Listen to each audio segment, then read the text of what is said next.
పెహల్గాంలో దుర్మార్గంగా టెర్రరిస్టులు కాశ్మీరులో విధ్వంసాన్ని సృష్టించడం మనందరికీ తెలిసిందే. 27 మంది యాత్రికులు చనిపోయారు. అందులో తెలుగు రాష్ట్రాలకు చెందిన 2-3 ఉన్నారు. సో వాళ్ళందరికీ అందరూ దేశవ్యాప్తంగా నివాళులు అర్పిస్తున్నారు, ప్రపంచవ్యాప్తంగా నివాళులు అర్పిస్తున్నారు చనిపోయిన వాళ్ళ కోసం. భారత ప్రభుత్వం కూడా ఈ విషయాన్ని చాలా సీరియస్గా తీసుకుంది. సీరియస్ యాక్షన్ ఏం తీసుకుంటారు అనే దానికన్నా ముందు ఒక మీటింగ్ని ఏర్పాటు చేయడం జరిగింది. నిన్న ప్రధానమంత్రి గారి ఆధ్వర్యంలో చాలా పెద్ద ఎత్తున ఒక మీటింగ్ ఏర్పాటు చేసి చాలా తీవ్రమైన నిర్ణయాలు తీసుకోవడం జరిగింది. అందులో ముఖ్యంగా భారత హైకమిషన్ నుంచి పాకిస్తాన్ హైకమిషన్ నుంచి అందరినీ కూడా వెళ్ళిపోమని, ఇండియాని వదిలేసి వెళ్ళిపోమని చెప్పడం జరిగింది. అలాగే పాకిస్తాన్లో ఉన్న భారత హైకమిషన్ అధికారులందరినీ కూడా వాళ్ళందరినీ వెనక్కి వచ్చేయమని చెప్పడం జరిగింది. ఇది చాలా తీవ్రమైన చర్య. ఎందుకంటే విదేశీ వ్యవహారాల విషయంలో ఇలా హైకమిషన్ వాళ్ళు వెళ్ళిపోమంటాం, లేదంటే మన దేశానికి సంబంధించిన హై కమిషనర్లని ఆ దేశం నుంచి బయటికి వచ్చేయమని చెప్పడం అంటే పూర్తిగా ఆ దేశంతో సంబంధాలను ఆల్మోస్ట్ తెంచేసుకున్నట్టే లెక్క. అదేవిధంగా ఇంకొక పని చేసింది ఏంటంటే సింధు నది జల ఒప్పందం జరిగింది. అంటే మన సింధు నది మన ఇండియా మీదుగానే పాకిస్తాన్లోకి వెళ్తుంది. దానిలో వాళ్ళకి ఎంత నీళ్ళు ఇవ్వాలి ఏంటి అనేది ఆల్మోస్ట్ 80% వాళ్ళకే వెళ్ళిపోతుంది పాకిస్తాన్కి.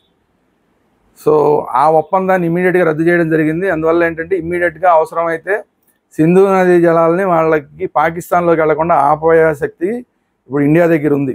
మరి ఆ నిర్ణయం తీసుకున్న తర్వాత విషయం, కానీ ఆ ఒప్పందాన్ని మాత్రం ఇమ్మీడియట్గా రద్దు చేయడం జరిగింది. ఇది కాకుండా సార్క్ దేశాల ఒప్పందంలో భాగంగా కొంతమందికి వీసాలు ఇవ్వడం జరిగింది. అలా వీసాల మీద భారతదేశంలో వచ్చిన వాళ్ళందరినీ కూడా వెనక్కి వెళ్ళిపోమ్మంటని చెప్పడం జరిగింది.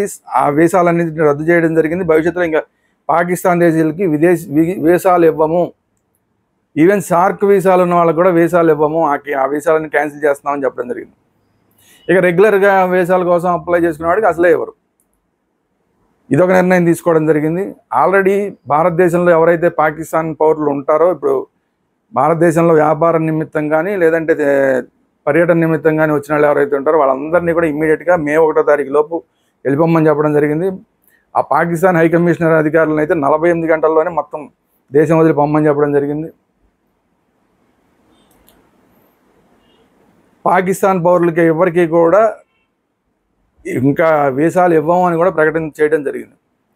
ఇది కాకుండా అటారీ బోర్డర్ని వాఘా అటారీ బోర్డర్ అంటారు. అటారీ అంటే మన వైపు అటారీ, వాళ్ళ వైపు వాఘా ఉంటుంది పాకిస్తాన్ వైపు. ఆ బోర్డర్ని క్లోజ్ చేయడం జరిగింది. మనం రిపబ్లిక్ డే అప్పుడు చూస్తూ ఉంటాం, అక్కడ బీటింగ్ రిట్రీట్ అయితే జరుగుతూ ఉంటుంది, అది మనం చూస్తూ ఉంటాం. ఆ గేట్ ఏదైతే ఉందో ఇండియా పాకిస్తాన్ మధ్య గేట్ అయితే దాన్ని టోటల్గా క్లోజ్ చేయడం జరిగింది ప్రస్తుతానికి. అంటే ఇటు నుంచి ఇటు వాళ్ళు అటు వెళ్ళడం లేదు, అటు వాళ్ళు ఇటు రావడం లేదు, టోటల్గా క్లోజ్ చేస్తారు. సో ఇలా ఒక 5 కీలకమైన నిర్ణయాలు తీసుకోవడం జరిగింది. దీంతోపాటు చాలామంది కోరుతున్నది ఏంటంటే యుద్ధం చేయాలని కోరుకుంటున్నారు. పాకిస్తాన్ మీద ఖచ్చితంగా దాడి చేయాలి, సర్జికల్ స్ట్రైక్స్ టైప్లో చేస్తారా, ఇంకా పెద్ద ఎత్తున చేస్తారా, చెయ్యాలి అని చెప్పి మొత్తం దేశవ్యాప్తంగా అందరూ కోరుకోవడం జరుగుతుంది. అయితే అది ఒక రోజులో జరిగే వ్యవహారం కాదు. ఈ లోపు ఏంటంటే పాకిస్తాన్ యొక్క హ్యాండ్ ఇందులో ఉన్నది. ఈ దాడి మీద, పహల్గామ్లో దాడి మీద, ఈ దాడిలో పాకిస్తాన్ యొక్క హస్తం ఉందని ప్రపంచవ్యాప్తంగా అందరికీ తెలియజేయాలి. ఇది విదేశాంగ విధానంలో భాగం ఇది. సో ఆ కార్యక్రమాన్ని ఇమీడియట్గా చేస్తున్నారు. మొత్తం ప్రపంచవ్యాప్తంగా అన్ని దేశాలకి కూడా ఇక్కడ దొరికిన సాక్ష్యాధారాలన్నింటినీ కూడా అన్ని దేశాలకి పంపించి, అలాగే ఐక్యరాజ్య సమితికి పంపించి పాకిస్తాన్ని ఒక దుర్మార్గమైన దేశం, ఒక టెర్రరిస్ట్ దేశంగా మళ్ళీ ఇంకోసారి ప్రపంచానికి అందరికీ రుజువు చేయడానికి ఆ కార్యక్రమం జరుగుతుంది ఇమీడియట్గా. సో ఇవన్నీ కూడా జరిగిన తర్వాత ఏదో ఒక రోజు సడన్గా సర్జికల్ స్ట్రైక్స్ లాంటివి, సర్జికల్ స్ట్రైక్స్ కన్నా పెద్దవి ఏమైనా జరిగినా కూడా పెద్ద ఆశ్చర్యపోక్కర్లేదు. ఆల్రెడీ త్రివిధ దళాధిపతులతోటి ప్రధానమంత్రి మాట్లాడారు, రక్షణ మంత్రి మాట్లాడారు, చాలా కీలకమైన నిర్ణయాలు తీసుకున్నారు.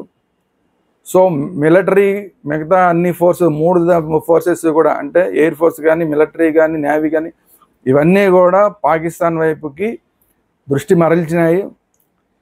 ఇప్పుడు మనం గుర్తుపెట్టుకోవాల్సింది ఏంటంటే, ఇక్కడ భారత పౌరులుగా మనం చేయాల్సింది ఏంటంటే, ఒకవేళ మిలిటరీకి సంబంధించిన ట్యాంకర్లు కానీ లేదంటే ఇతర శతఘ్నులు కానీ ఇంకా ఏవైనా కానీ రైళ్లలో పాకిస్తాన్ బోర్డర్ వైపు వెళ్తుంటే కనుక మీరు వాటిని ఫోటోలు తీసి సోషల్ మీడియాలో పెట్టకండి.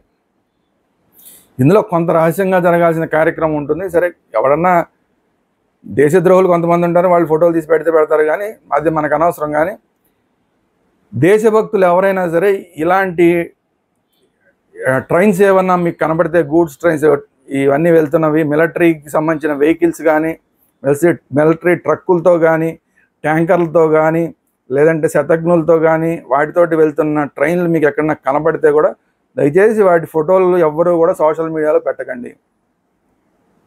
అనవసరంగా మన యొక్క వ్యూహాలని శత్రు దేశానికి తెలిసేలాగా చేయకండి. సో ఆ కార్యక్రమం కూడా జరుగుతుంది. మనకి రేపటి నుంచి మన కళ్ళ ముందే కనబడుతూ ఉంటాయి. అటువైపుగా మొత్తం ట్రైన్లన్నీ వెళ్ళడం మనకు కనబడుతుంది. కానీ అందరూ సంయమనంతో ఉండండి. ప్రధానమంత్రి మోడీ గారు, రాజ్నాథ్ సింగ్ గారు, అలాగే త్రివిధ దళాధిపతులు వాళ్ళందరూ కూడా ఈ దేశం ఎంత గట్టిగా బుద్ధి చెప్పాలో అంత గట్టిగా బుద్ధి చెప్తుందని చెప్పారు. రక్షణ మంత్రి రాజ్నాథ్ సింగ్ గారు చెప్పారు, ప్రపంచం ఆశ్చర్యపోయేలాగా మేము సమాధానం చెప్తాం దీని మీద అని చెప్పారు. సో సంయమనం పాటించాల్సిన అవసరం భారతీయులుగా మన దగ్గర ఉంది.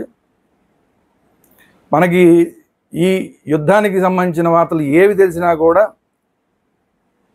అవన్నీ కూడా రహస్యంగా ఉంచే కార్యక్రమం చేయండి. అంటే ఆ ఫోటోలు లాంటివన్నీ కూడా ఎక్కడ కూడా పెట్టడం లాంటివి చేయకుండా మన కేంద్ర ప్రభుత్వానికి మనందరం సహకరించాల్సిన అవసరం ఉంది. వాళ్ళు ఏదైనా విషయాలు వాళ్ళే చెప్తే అప్పుడు దాన్ని మనం సోషల్ మీడియాలో పెడదాం, మాట్లాడదాం. కానీ ముందే మనం అత్యుత్సాహం చూపించద్దు. ఈ ఒకటి మాత్రం మనం చేయాలి మన తరపున. So let's wait and see. చాలా పెద్ద ఎత్తునే వ్యూహరచన జరుగుతుంది కాబట్టి ఏం జరుగుతుంది ఏంటి అందరం వేచి చూద్దాం. సో ఇది ఈరోజు వీడియో. ఈ వీడియో కనుక మీకు నచ్చినట్టు లైక్ చేయండి, మీ అభిప్రాయం ఏంటంటే కామెంట్ రూపంలో తెలియజేయండి. అలాగే ఈ వీడియోని అందరికీ షేర్ చేయండి. మన ఛానల్ వేదాంత ఛానల్ అందరికీ సబ్స్క్రైబ్ చేయండి. అందరూ సబ్స్క్రైబ్ చేసుకోండి. Thank you very much.